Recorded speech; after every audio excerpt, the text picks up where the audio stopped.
Actually, that's a good idea.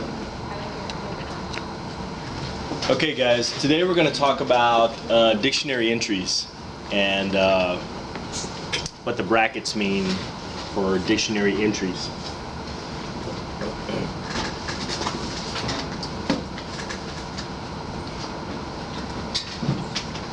Let's see how braces are used for special text within dictionary entries. Eclipse dictionary entries use braces to surround text that must not be inserted literally. This includes paragraph symbols, punctuation marks, prefixes, suffixes, and other entries that you don't necessarily make every day. The Globaling and Dictionary Entries dialogues offer help for creating special entries. You can either press Ctrl-E or drop down the list. Where entries require you to type, as in the case of a suffix, your cursor is automatically positioned at the spot where you need to type text. While globaling, you can use shortcuts to insert symbols for paragraphs or punctuation.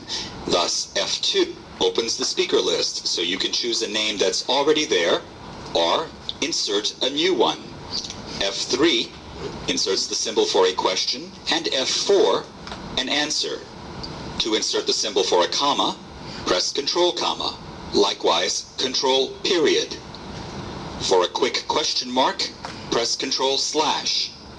There's also Control semicolon and Control colon, which would involve the Shift key. Control tilde inserts the symbol for a lock space. However, if you have an entire phrase whose words you want to keep together, you can use the lock button. Press the lock button again, and you'll get hyphens. Press it a third time to get back to regular spaces. It's a bunch of shortcuts, but it can really save you time.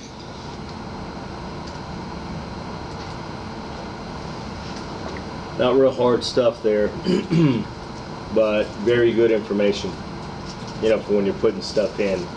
You don't have to overthink entries, okay? It knows what to do when you do certain things. Like on a question, when you're putting a question or an answer and you're trying to define it, all you do is put the bracket, A, capital A, bracket, that's it. It knows to put a question mark. If it's at the end of a question, it knows to put a question mark there, come back, answer, tab over, cap. It knows all of that just by putting the brackets. Okay? I'm going to go through some of this stuff a little bit slower and we'll kind of talk about it. Let's see how braces are used for special text within dictionary entries. Eclipse dictionary. This is exactly what I'm talking about right here. You know, so instead of having to go through and define, you know, return, capital A, tab, tab, tab, cap, the brackets does it all for you. So that's what it's telling you right there. Entries use braces to surround text that must not be inserted literally. This includes paragraph symbols, punctuation marks, prefixes. So all of your, you know, even your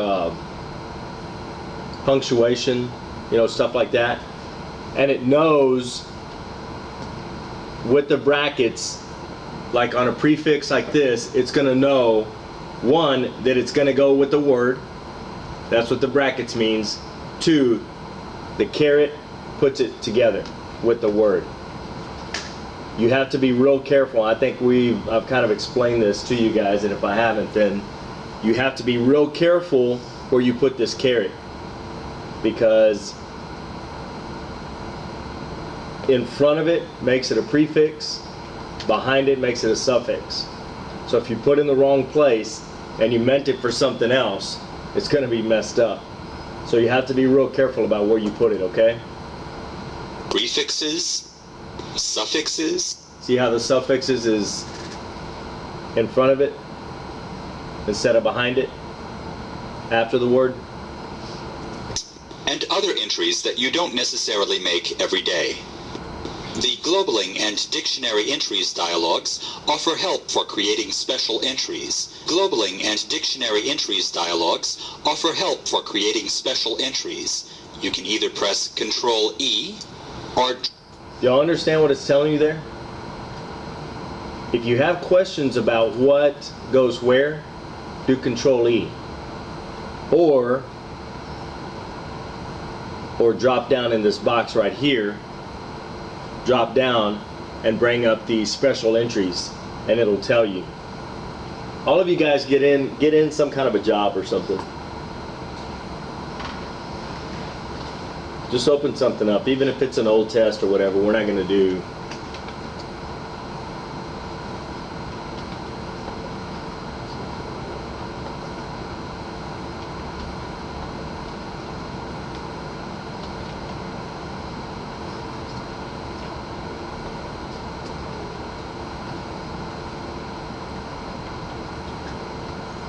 Everybody in something?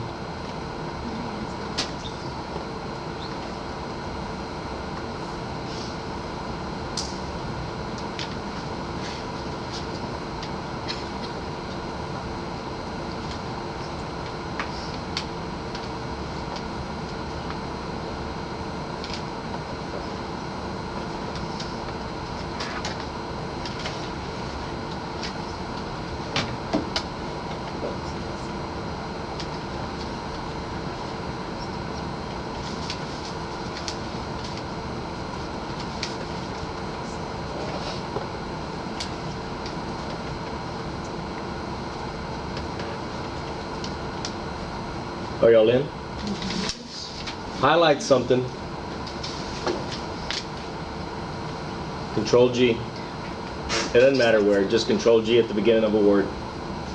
And when it opens up the box, when it opens up this box right here, push Control E. Does it open it up like that?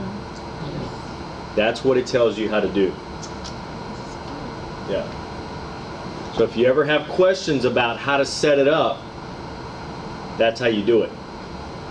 Can you repeat that again for me, please? You can watch the video. No, I'm just kidding. Okay, I was like, wait, mine's not doing that. What is yours doing? Nothing. Huh? Nothing. Okay, highlight something, Control G. Go to a beginning of a word. It doesn't matter what word, which word. Control G. When the box comes open like that, do Control E. Did you get it? What was your question? Yes. Okay. Thank you. So you have to, I don't even know, I've never even tried it before. Let me see what it does. God, that's everything's old. Yeah. You have to global something, guys, because if not, then it takes you to the end.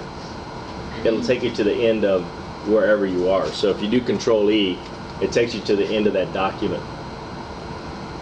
So Control E in globaling, when you're going to define something, that's what it's for. Okay? So let's we'll go back in there. Control G, Control E, and then that tells you everything. So that gives you the symbols of how you do it. Okay? So if you want to center something, new paragraph, parenthetical, fixed line, cap next, cap previous, question, answer, speaker. So when you want to define your speakers, that's kind of how you do it. Okay? So you do whatever you want. It's the bracket S colon. Say you want to define that speaker and you want that speaker to be the same all the time. You know, like mine, it's attorney 1, attorney 2, attorney 3, attorney 4. You don't want to put Mr. McClinchy, Mr. Guller, Mr. Hill, Mr. Bohack. You don't want to define those things in your main dictionary because they're going to change all the time. So what you want it as is something that you know that you know it as attorney 1, attorney 2, attorney 3, 4, person in red, person in black, person with hair, whatever. We've talked about the different speakers, haven't we? Haven't I told you guys that about the hair, black, red, shirt? You know, the first thing that comes when that person starts talking, it's like, oh, I've already used all of my, you know, speaker symbols. I need to think of something. I mean, and the first thing that comes, I mean, because I shouldn't say it on that, but I mean, the first thing that comes to me, and I use dumb a lot. It's one of my favorites. So dumb, stoop. So, you know, just the first thing that comes to you. But I mean, I'm just saying. I mean, you know, whatever helps you. I mean, I'm just kind of telling you, kind of some of the stuff that I use. But I mean, this is it. So it tells you just about everything that you need to know about, you know, whatever. So if you want to underline something, bold, italic, that's how you do it. Okay? For attorneys 1 through 4, do you use those for like seats that attorneys are already always sitting in, and then the other ones are like red? Yeah. Okay. So like if you go to a deposition, it's a more controlled environment. And what I mean by that is usually you're going to have one attorney who's asking the questions and one attorney who's just usually there, which is the attorney for usually the other side. And usually he already kind of knows. So sometimes they'll ask questions, sometimes they won't. Most of the time the guy giving the deposition is going to ask the questions the majority of the time. So you know when you're going for your client and you're going to take a deposition of somebody, he's going to take the deposition of somebody. So you want that one to be the easiest symbol that you have. Does that make sense? Mm-hmm. That's the one you're probably going to hit the most, is that symbol. So you usually want to make him attorney 1. And then attorney 2 is whoever is there. But I mean, guys, don't freak out. But I mean, I've gone to depositions where, you know, there's 6 or 8 attorneys, you know, depending on how big the case is or whatever. And like I said, I mean, you know, some of our court hearings, you know, one of the first court hearings I took, I mean, there was like 18 attorneys, 18 or 19 attorneys in that thing. It was a multi-million-dollar oil case. So I mean, there was like 19 attorneys in that. Not everyone spoke, but I mean, I had to, you kind of have to scan the room, make sure you know what you're doing. People are kind of walking around, whatever, so you kind of have to remember these symbols. So, you know, if you get a little break, you write it down. You know, attorney 1 is Mr. Harris. I remember because, not that I know him, but usually like when you go to court, the court he'll style the case. Okay, everyone introduce themselves. Everyone who's going to speak in this hearing, announce for the record. Mr. Harris, for the plaintiff, we're for Clay John Oil and Gas Company. And then Mr. DuPont or whatever, we're for the defendants who got hurt, you know, whoever. And then they just kind of go on down the line. So you kind of have to remember, you know, what the symbol is.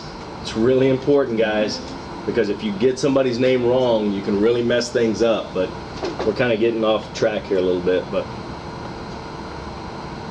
all right. Any questions about that? Global, Control E, if you have any questions. So on that drop, Yeah. if you were to hit suffix, like you have Williams up there, Yeah. if I were to hit suffix, will that outline into a suffix outline? So every time you hit Williams, it'll be a suffix, or? When you define it, it will. Is that what you're asking? I think so. That drop down menu? Yeah. It's for that word that you're global, right? Yeah, it's for the word that it's for whatever you're global. Yeah. Yeah. So every time you do pre, re, pro,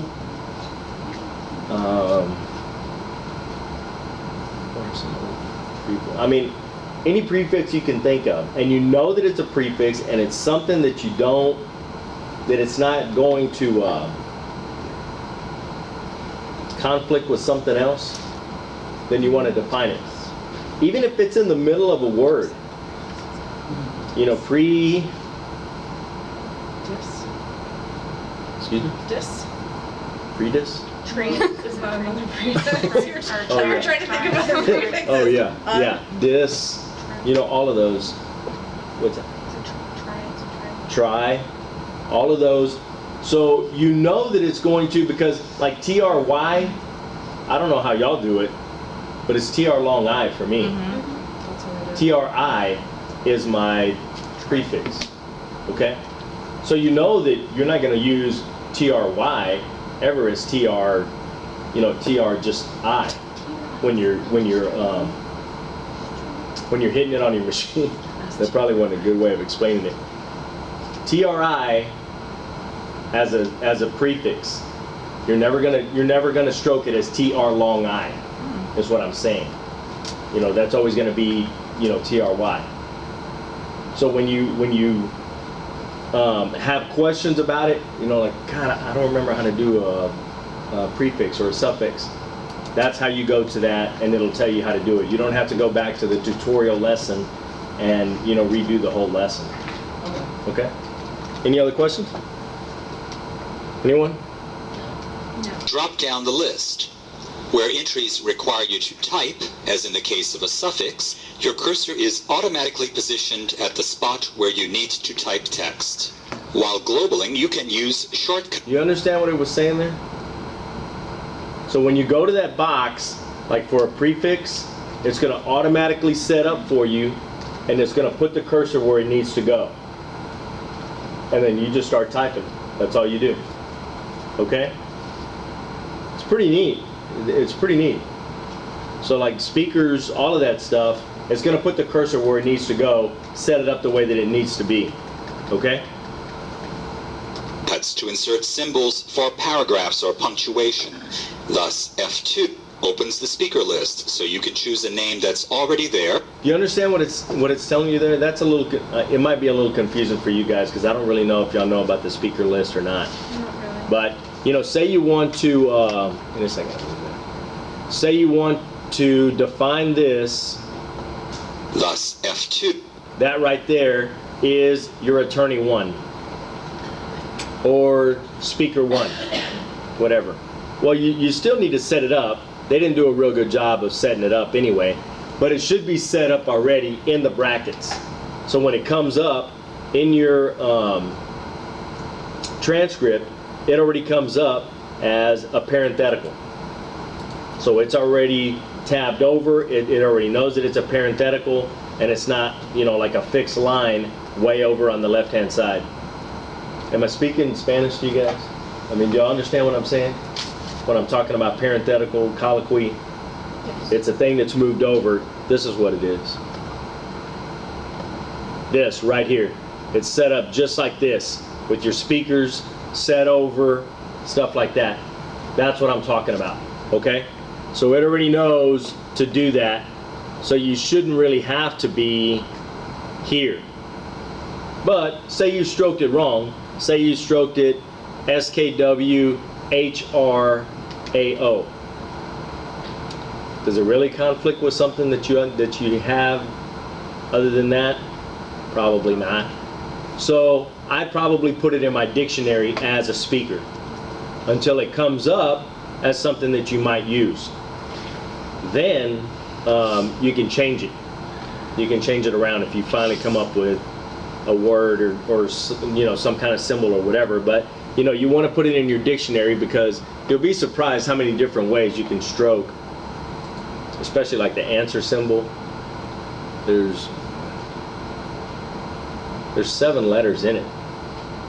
7 letters. So you think about hitting all those letters and leaving one out every time. It's like 100 times, 100 different ways that you can do it. It's ridiculous. So you're gonna have a lot of entries, you know, unless you're real strong-handed, you know, it should be okay. But if not, you may have a lot of entries for your answer symbol. But anyway, that's how you do it. So this is what it's telling you right there too. These are kind of shortcuts, you know, for if you want to put a speaker in, it's F2. and that's what they kind of showed you. F2 brings up that box. Watch. Say you're right here. You know what? That's the wrong person. That was Miss Rayford. F2 opens up this speaker list. Okay? That has all of your speakers in there, or it should. You know, so everybody that's in that hearing should be in this box already. Okay? So even if you want to put them in there before, you can. And what's really neat, I'll kind of show y'all now, but I mean it's kind of later on down the line, I believe. But like right here, how this doesn't have a symbol, you know, they have 1 through 9. So if I want, you know, attorney 2, then I just pick I hit number 1, it automatically puts it in there. These down here don't have anything. Okay? So what you do is you put your cursor there, highlight it, change. Your shortcut is going to be right there. I want it to be B. So every time I hit speaker list, I don't have to scroll down, try to find Mr. Hill or whatever. I just know that Mr. Hill is going to be B. So I pick B, or not. Put it here, open the list, put B, changes it to Mr. Hill. See? But it wasn't, it was the court, so it's 0. So you just open it, pick whichever one you want, but really all it does in the speaker list is just give you the 1 through 9. You know, and it kind of gives you the ones that you use all the time. You know, it's attorney 1, 2, 3, and 4, the court, caseworker, mom, dad usually, unidentified woman, unidentified man, and then the witness is usually my 9 or whatever, because those are the ones that that you use every day or a lot. And what are you hitting to get that box? You hit F2. F2? Yeah. So I mean, say you're right here and it's like, oh well, you know, the court cut in, I forgot to put the symbol. F2 brings up the court, 0 brings up the court, so it automatically puts it in there. And is that automatically stuff that's already been in there for this transcript? So it automatically populates? Yeah, it's stuff that I use all the time, so it's in my dictionary, so it comes up all the time. Those, and then when I put in, and I, you know, because like this right here is, I think it's my attorney 2.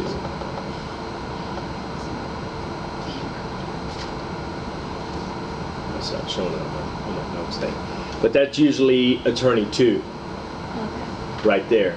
So it comes up like that. That's what it comes up as. You know what? She might have been attorney 3. She might have been attorney 3 because attorney 2 hasn't been defined yet. So that might be what it be. What it is. What it be. That might be what it be. Just look. You looking at that thing? Is it on? Perfect. We're watching. All right. I've been looking at it like every 2 minutes because I'm not going to get whacked by that thing. Exactly. Okay, so that's what that is. Any questions? Opens the speaker list so you can choose a name that's already there or insert a new one. F3 inserts the symbol for a question and F4 an answer. Y'all already know that, don't y'all? You should already know that. If you're you know, working on your test, your Q&A test, and you're like, oh man, this was the question symbol or whatever, I just want to do it real quick. F3 is question, F4 is answer. Okay? I'm going to show that to you right now. So say we're right here in the middle of the thing, and it's like, oh, you know what, they started, F3 puts it into a question. F4 puts it into an answer. It already does it. That's cool. Already does it. Absolutely.